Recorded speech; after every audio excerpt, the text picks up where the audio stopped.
All right, so I just very generally to start off, I want to talk about what we mean by advocacy. I like this basic dictionary definition of one who pleads the cause of another and a person who argues for support or supports a cause or policy.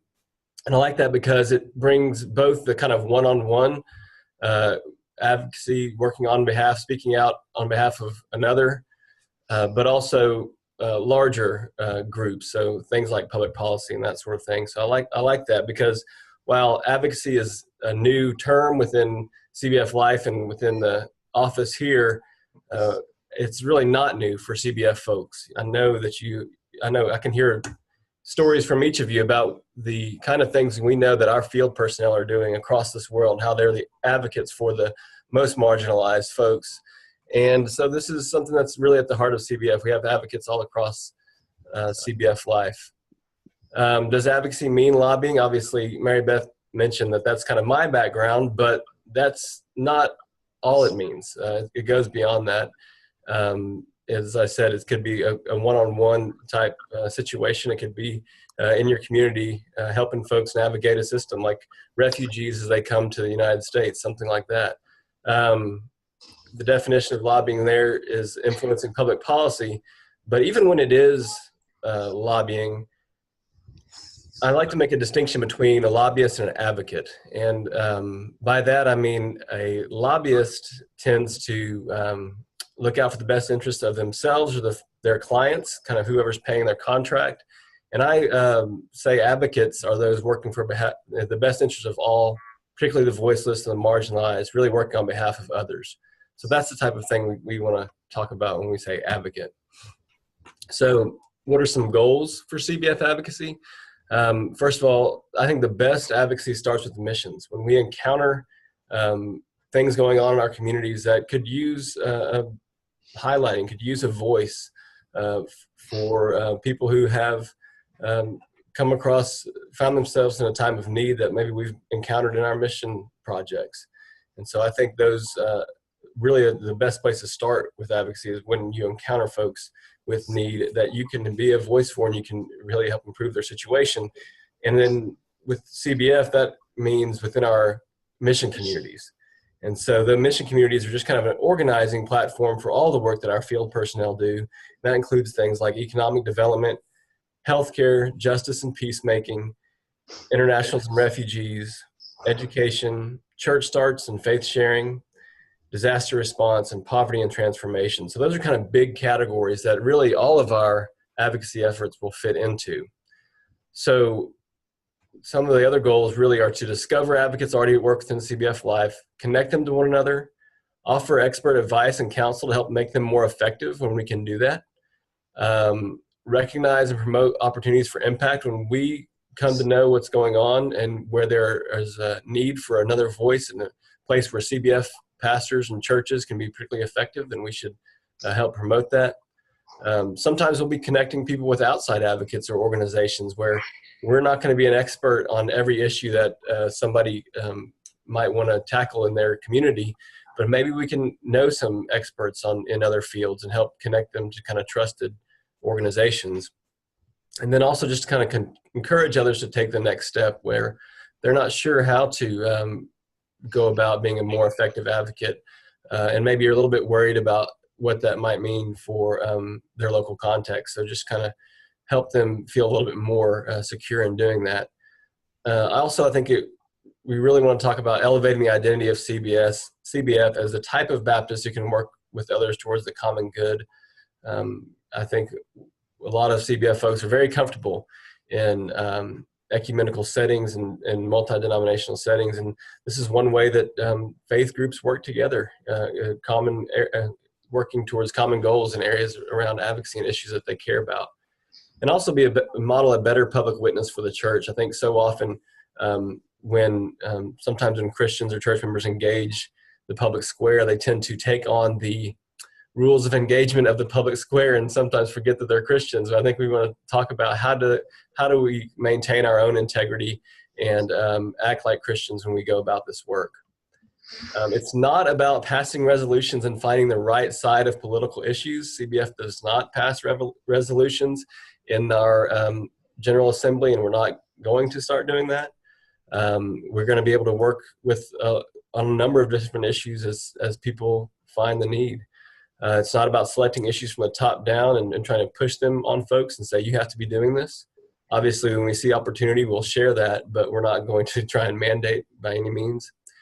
And it's certainly not about asking churches to get involved in partisan politics. Not a good job, not a good idea at all. One thing Mary Beth didn't mention is that I was the staff attorney for the Baptist Joint Committee for a few years. And you can talk to Brent and Holly about that. And they have a lot of things to say about why that's not a very good idea. And the IRS does too.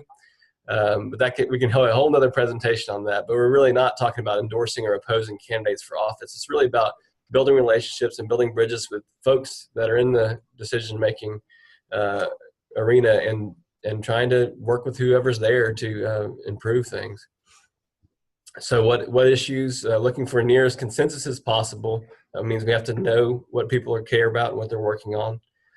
We want to build networks and ways to communicate from churches to states and regions and to the national office, not dictate, again, from the top down. And then also connect CBF advocates to one another, share information, and promote best practices, particularly when people are organized in the mission communities that they find themselves doing ministry work. So in general, I like to say that advocacy as mission is about policies and people, not about politics. And sometimes it's hard to get that across, but it's very true. It's about solving problems and addressing needs, not winning, which is really often what politics seems to be about these days. So I wish I could, now I can't see anybody. All I can see is Mary Beth. So I don't know why that is. It's so funny. But anyway, I'll keep going here. So that's kind of just the general lay of the land about what we mean when we say advocacy. Obviously, there's plenty more to talk about in that area. But I think one way to go about that is to just talk about one issue and why would we want to look at this issue, what's going on, and what are our folks doing already. And so that issue is one that some of you may have heard me speak about already. It's one of really we're focusing on initially some of our advocacy efforts, and that is around payday and auto title lending, sometimes called predatory lending. It's an issue that is differs from state to state. Some states kind of outlaw this practice, and then some states it's more permissive. Virginia has had the problem with both payday and auto title lending with some reform efforts that have been marginally successful. But I think the best place to start is with one story that when I first started working on this issue came to me, which really I think not only brings home why we want to work on this issue, but shows the type of the way we come to advocacy work. And I had a pastor in San Antonio come and say that he all of a sudden he wanted to be an advocate on payday lending. He wanted to know what he could do because he had a family in his church, kind of a new member family that came to them for some money. As I know most of your churches, I'm sure all of your churches have benevolence funds, and people sometimes come and ask for some help, maybe a light bill or something like that, heating. And his church had an interesting policy that the first time around they would just kind of give the money, no questions asked. The second time around they were going to dig a little deeper and ask some questions and wonder, why are we in this situation again? And then pair them up with a deacon and someone that can kind of be a financial coach or kind of someone that can really walk with them more closely. And so this is what happened to this young family in his church. They came for money, they gave him some, then they came again. And what they found out that several months back, the father, who I believe was a construction worker, had been injured, not able to work, not able to pay the bills, and was afraid he was going to not pay the mortgage. And so he took out a $700 payday loan to make those ends meet. And what happened was the lender was withdrawing $200 from his checking account every 2 weeks on that loan. That went on for 4.5 months. By the time he came to the church that second time around, that means he had paid $1,800 towards that $700 loan, yet still owed $700 as the state of the law in Texas where this was occurring. So by the time the church went to pay it off, they had to pay $1,500 on top of that to help him get out of that situation. So that's $3,300 for a $700 loan in less than 5 months. So that was the encounter that brought this pastor to become an advocate, someone who never showed up at the Capitol for anything before, suddenly became very engaged and wanted to do something about the state of the law. What we're talking about here is really usury, which is an old word you probably haven't heard recently in church, but clearly there are lots of biblical teachings about usury, particularly in the Old Testament.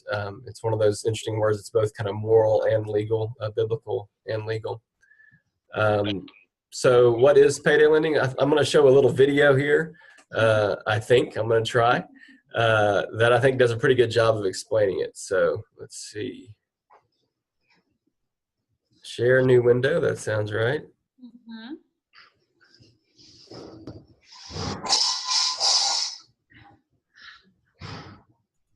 I'm still up. There it goes. Oh, we got it? Got it. All right. Uh-oh. Jennifer. It paused itself. Paying your bills and making rent on time. So, like 12 million Americans. Is it better? She takes out a cash Maybe, advance on her pause paycheck. it and start it over. through It another looks like 2 it's trying to buffer. Oh, weird. It's working fine on my end. All right, we'll try one more time. Having that problem, I'm not seeing it go through to a video. What about you guys? We're not seeing it either. Okay, now it's not advancing. Okay. All right, let's try it one more time.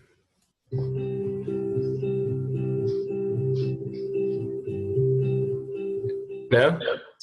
Nope, it's playing the music fine, but nothing's advancing. Weird. Okay. Well, that's not helpful. Y'all got a picture.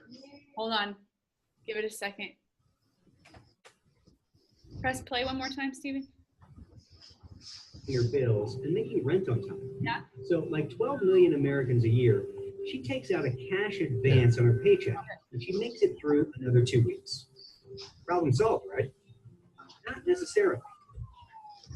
Payday loans are different from other kinds of loans because you don't get to pay them back over time. You have to pay them back all at once. You can get them in lots of places, in storefronts, online, even in a few banks. To qualify, Jennifer needs 2 things. Income, easy, she's got a job, and a checking account. Jennifer is short $375 on her rent, which is also the average payday loan amount. To get the loan, she just has to agree to pay a one-time fee of $55. 2 weeks later, though, Jennifer's situation isn't any better, and she can't afford the $375 to pay back the loan. But she can't afford another $55 to renew the loan. If Jennifer is a payday loan customer, she's going to do this again and again for 5 months a year, paying $520 in fees, all for that original $375 loan to pay her rent. Jennifer's story is a common one. Payday loans are marketed as short-term solutions for emergency use, but reality is quite different. To learn more about payday loans, who uses them, and why, check out pewtrust.org/small loans.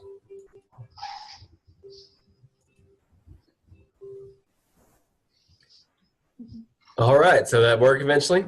Yes. It That's great. All right, so a few things to note about that. Number one, this is not a loan in kind of a traditional sense that you and I have a loan where we take out a big sum of money and pay a little bit back over time. We're talking about one lump sum repayment.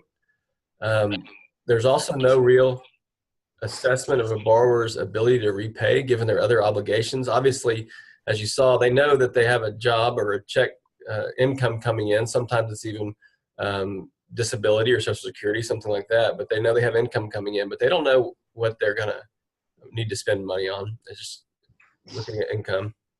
And then they have direct access to the checking account by either post-dated check or electronic authorization. So what that does is really put them first in line. People don't have a choice. The money's going to come out of their account.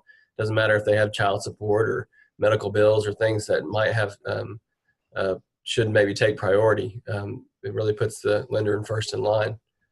Auto title lending works much the same way, except the car title is used for collateral. Typically, it's more like a month, not 2 weeks. And I think this is more common in Virginia, the auto title, than payday. Typically larger amounts. But if you can't pay this time, you can do the same thing where you just pay the fee and interest and can buy yourself some more time. Or you don't pay and the car is repossessed and they sell it to meet the loan. And I know that probably no matter where you are in Virginia, unless you're in Northern Virginia, which I guess none of y'all are in that area, you probably don't have great public transportation. And so if someone's already living kind of month to month and struggling to make ends meet, if they lose their car, you can imagine what a problem that is. So another video here that talks a little bit about who uses these loans and why. And I want to try again on this.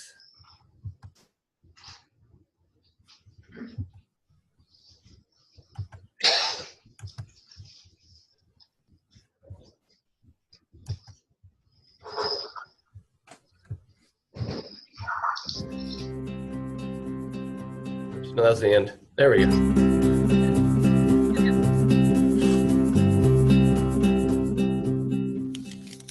This is Jennifer. She had trouble paying her rent and chose to take out a payday loan of $375 to make ends meet. But it ended up costing her more than $500 in fees to do it. To cover her missing rent, Jennifer had a number of options. She could have asked her friends and family for money, but she felt embarrassed. Her credit cards were maxed out, and she didn't want to sell stuff or cut back even further on expenses. So Jennifer decided to take out a short-term loan because it seemed like a responsible choice. She's not the only one. 12 million Americans use payday loans every year. Who are they? They come from all walks of life. After all you need is income and a checking account to qualify.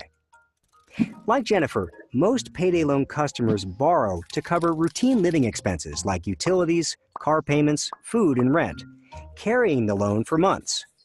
But these loans are advertised as emergency short-term relief. Why the disconnect? Payday loans are also described as a way to avoid overdraft charges.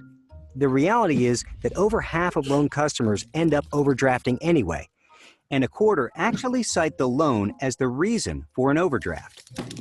Jennifer can't afford to repay the loan and keeps renewing it, ending up in debt for 5 months of the year, even though the loan was advertised as lasting only 2 weeks.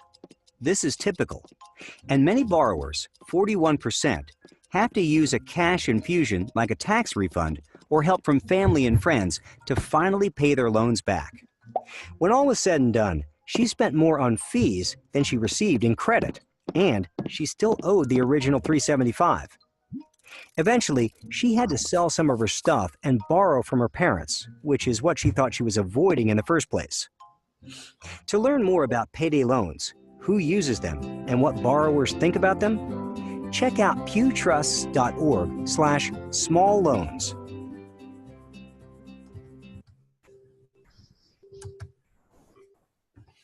All right, so I think it does a pretty good job of explaining kind of how it works and kind of the real problem. But really, these are people who are looking for proximity, the closest location, how fast can they get money. The convenience is a huge factor, and the anonymity. The idea of sometimes it's embarrassing to ask somebody else for money, but as you saw, often it results in to pay it off. They end up somewhere they could have gone in the first place to not have the loan. So this is just a kind of a chart showing how this piles up. These are numbers I've seen from actual contracts where someone takes out a $300 loan and they owe $368.76 in 2 weeks.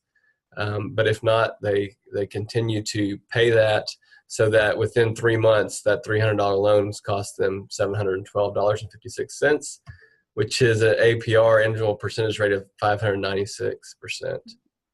Auto title, the same thing. This is, again, a contract I'd seen that $4,000 auto title loan, which is really large. Usually they're more like $700 to $1,200, but I've seen this where someone would pay $1,200 a month on a $4,000 loan and never reduce what they owe. And so you can see how that really builds up for folks, 380%.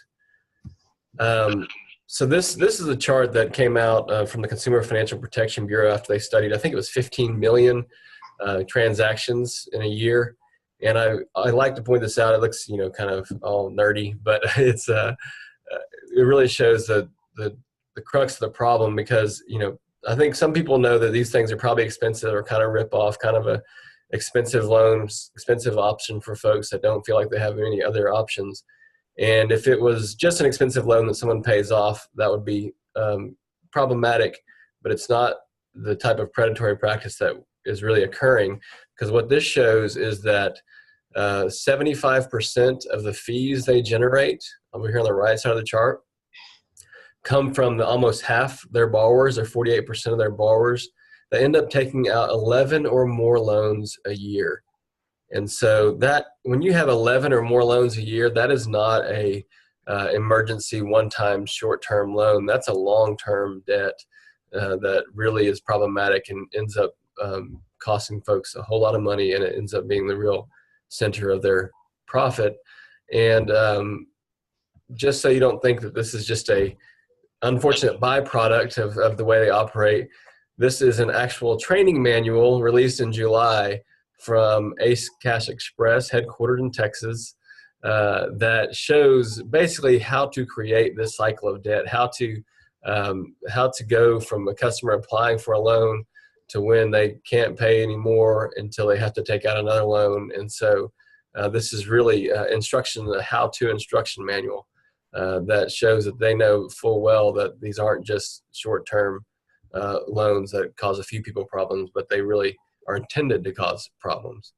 Because even if someone pays it off completely, that they're going to have such a hole in their budget because it's such an expensive loan that they're not going to be able to make it to next time. They'll have to take out a new loan. So why is it a problem? There's been a real deliberate, systematic dismantling of state usury laws and a creation of exemptions or loopholes for this industry. So they've really popped up since the mid-90s. So what can churches do? What is CBF doing? I think that's what a lot of people want to know. And so there's four things I like to talk about. And the first is awareness. Obviously, you're hearing about it a little bit at church. You can go visit a location, talk to borrowers, ask those with whom you do mission work. You'd be surprised, I think, on the number of people who have encountered this problem. And then, oops, my light went off.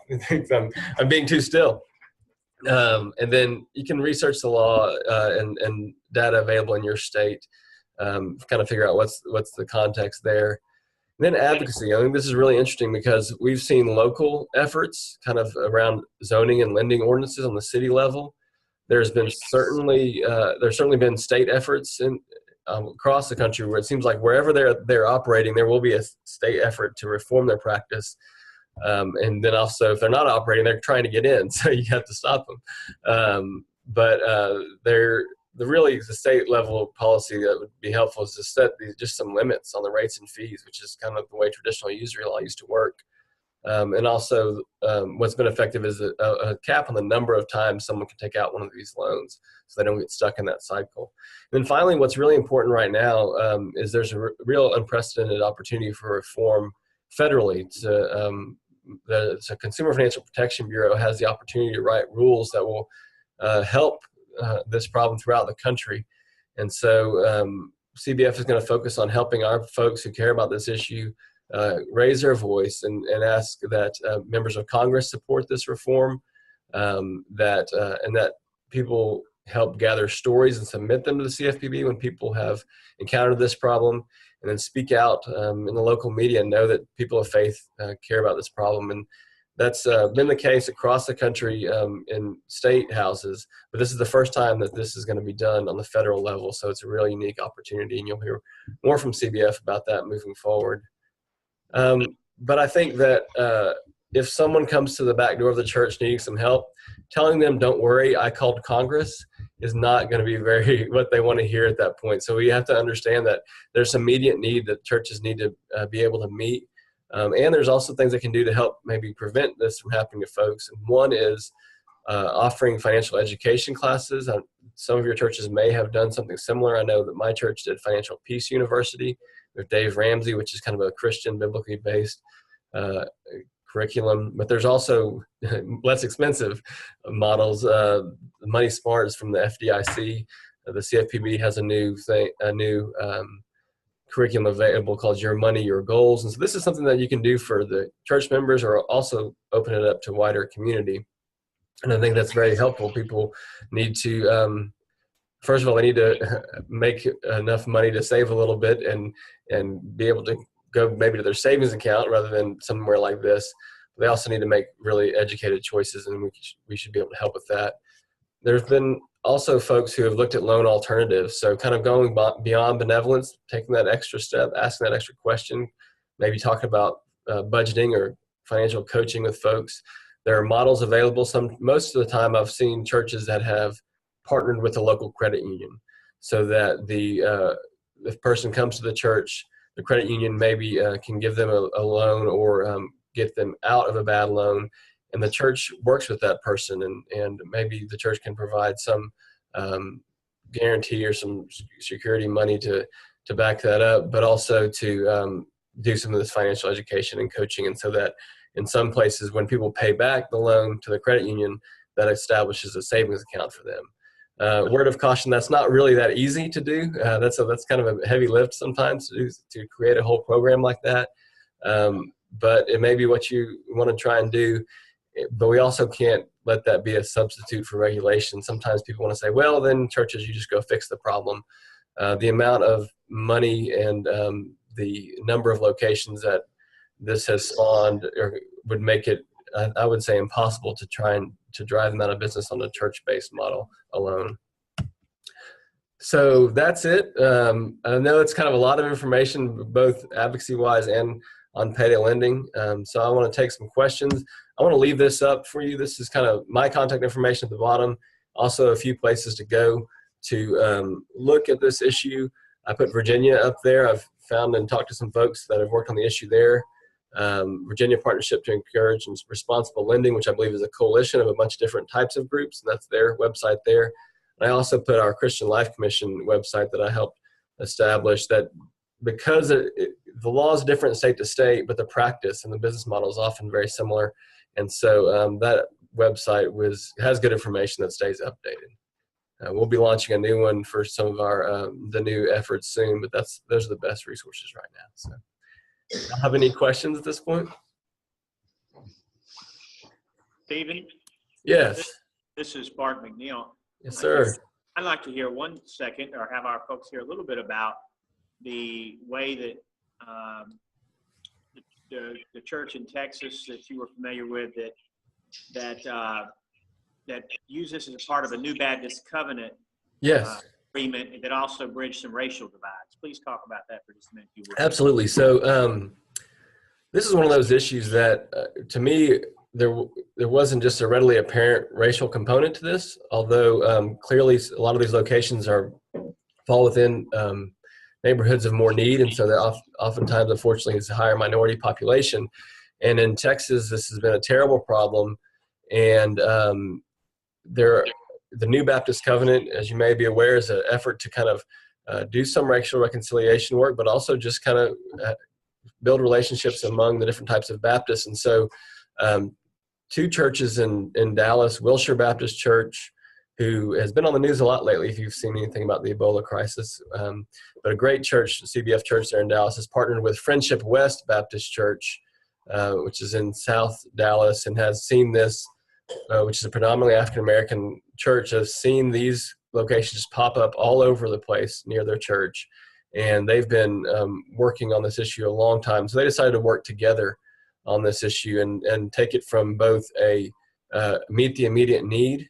Friendship West has actually established their own credit union, which is just remarkable. They're a huge church with a lot of resources and a lot of active folks on this issue. So they've helped establish their own credit union, and then also work at it from an advocacy point of view. Dallas is one of those cities that has a local ordinance that have worked on this issue, has kind of tried to change some of the practices in the city, and they're going to be working on this issue both at the federal level and the state level as well. And so I think this is a type of issue that when you just kind of work together and show care about something like this, that it really can build a lot of bridges across different divides, obviously a racial divide in this case, but I also want to say that one of the reasons why I like this issue, one of the reasons why I think CBF folks is a good issue for us to get involved in, is that it's not been a completely partisan issue. That I know folks across the political spectrum, when they see this and see in practice how it works, that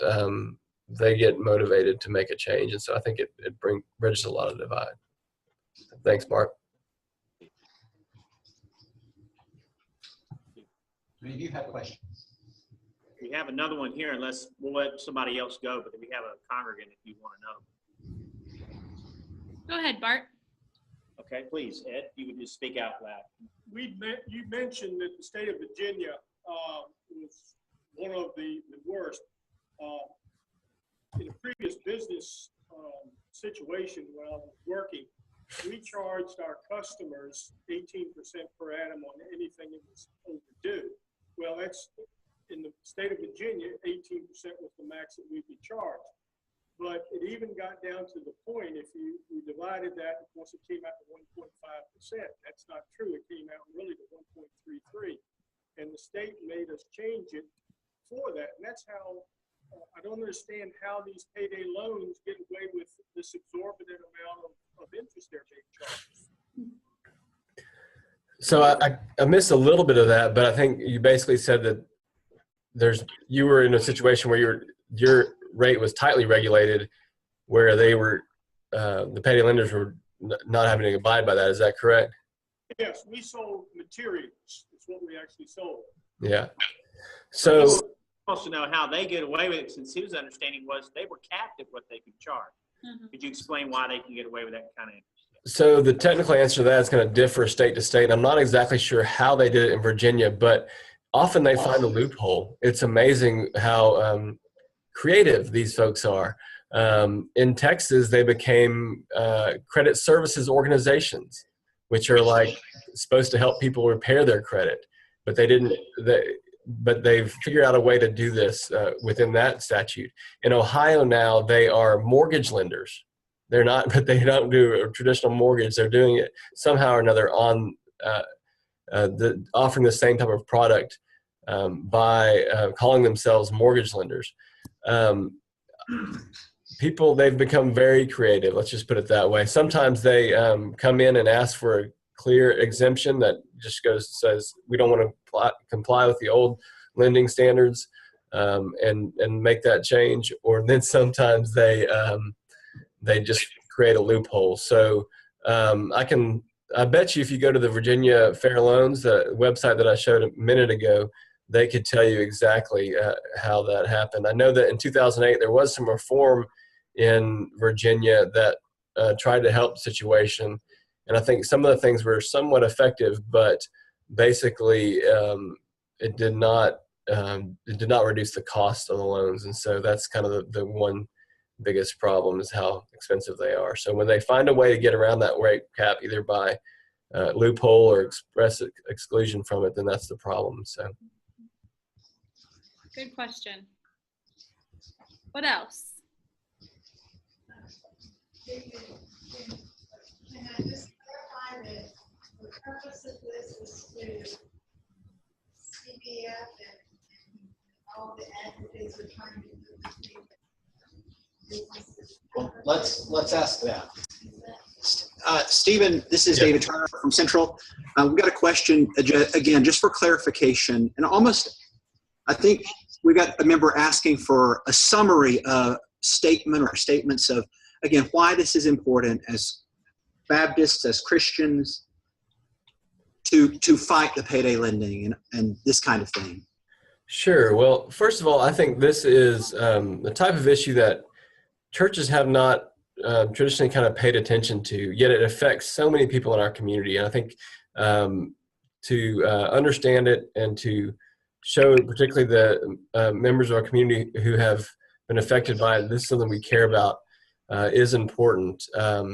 That, we can go back to a biblical and scriptural basis to say this isn't the type of moral law that we hope to have in this country. I think is important. I think one interesting aspect is that we found that so many times our benevolence funds, our charitable dollars that are going to help folks out, end up unknowingly lining the pocket of payday lenders because they're stuck in a loan. So I think there's a number of reasons that maybe our voice can be very impactful and can make a difference on this sort of issue where we haven't, the churches haven't in the past.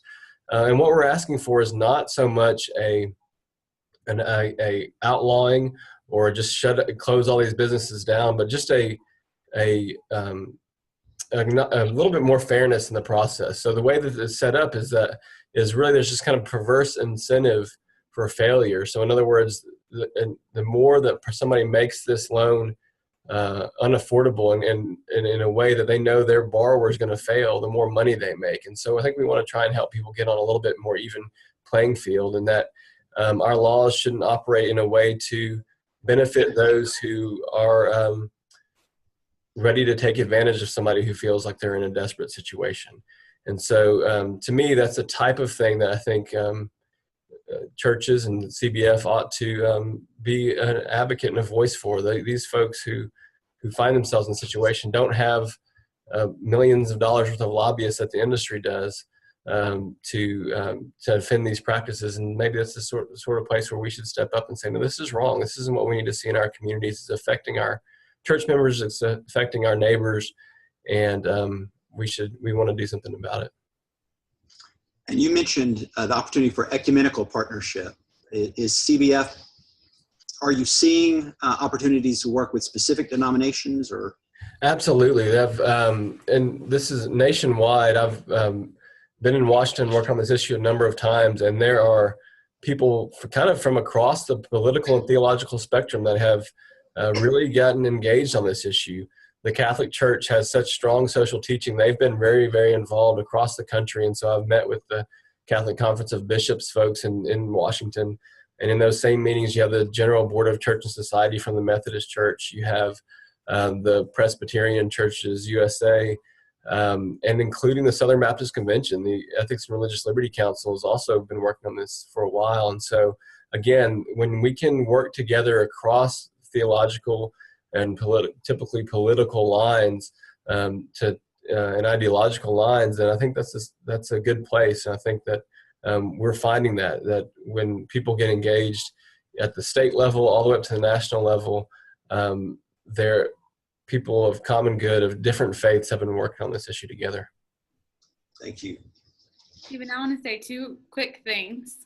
One is I think it's easy to sort of drive by places and not realize that that is, that would be a payday loan place, if you will. Sure. And as I started to sort of do more investigation myself, I realized how prevalent they were and where they were.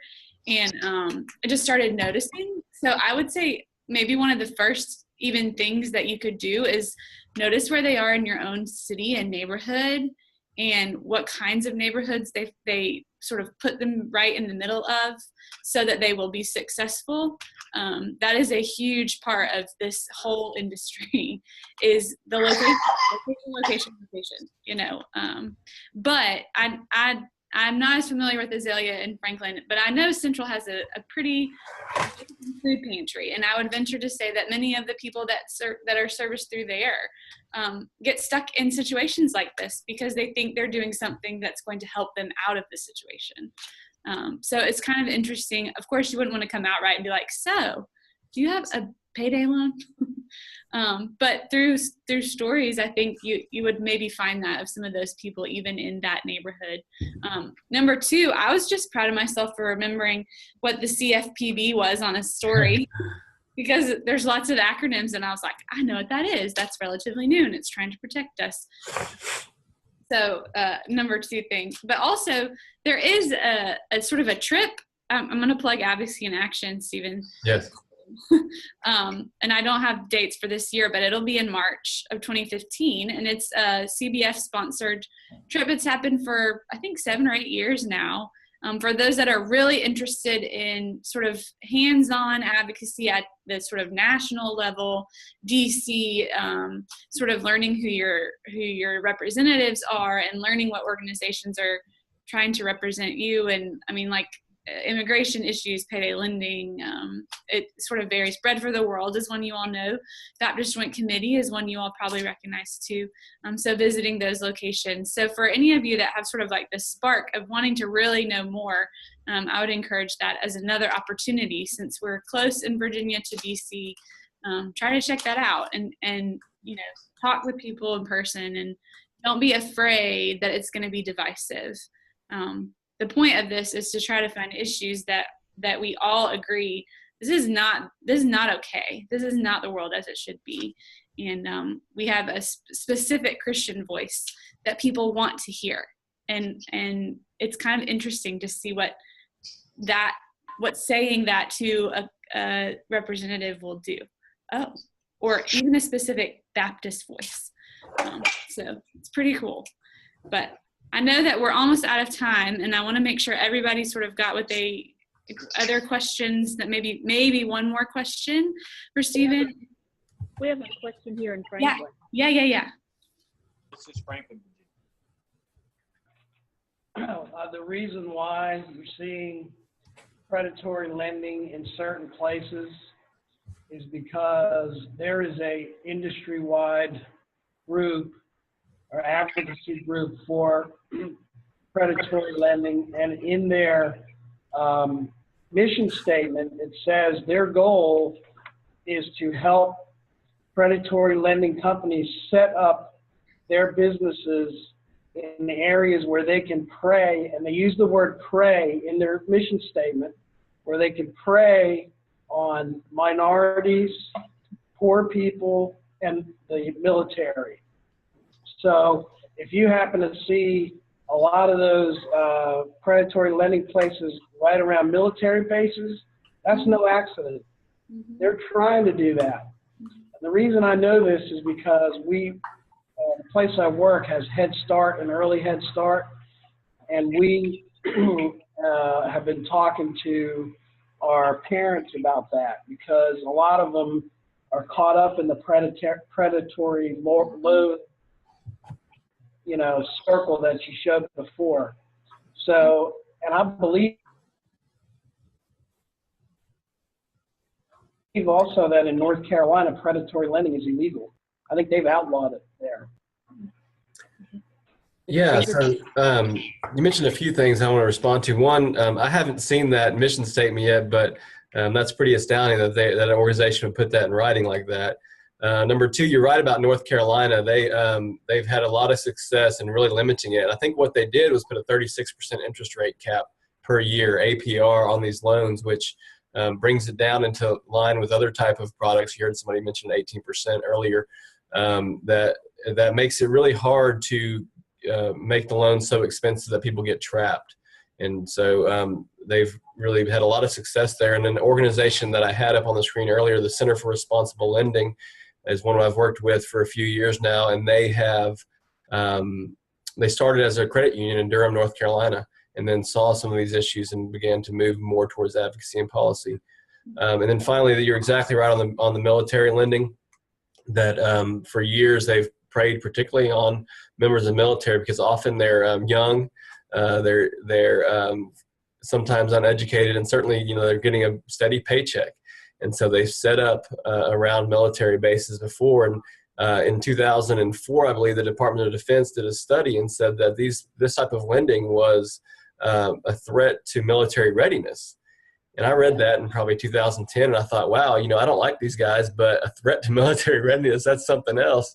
But what I came to learn is that you're not going to be deployed overseas if your family is struggling with finances and you're in significant debt. And so many folks were members of the military finding themselves in that situation that it was really putting security at risk. And so the Congress passed a law, and George W. Bush signed it, saying that on 90-day loans or less, these short-term loans to members of the military, the limit would be 36%. And so that's great, the Military Lending Act.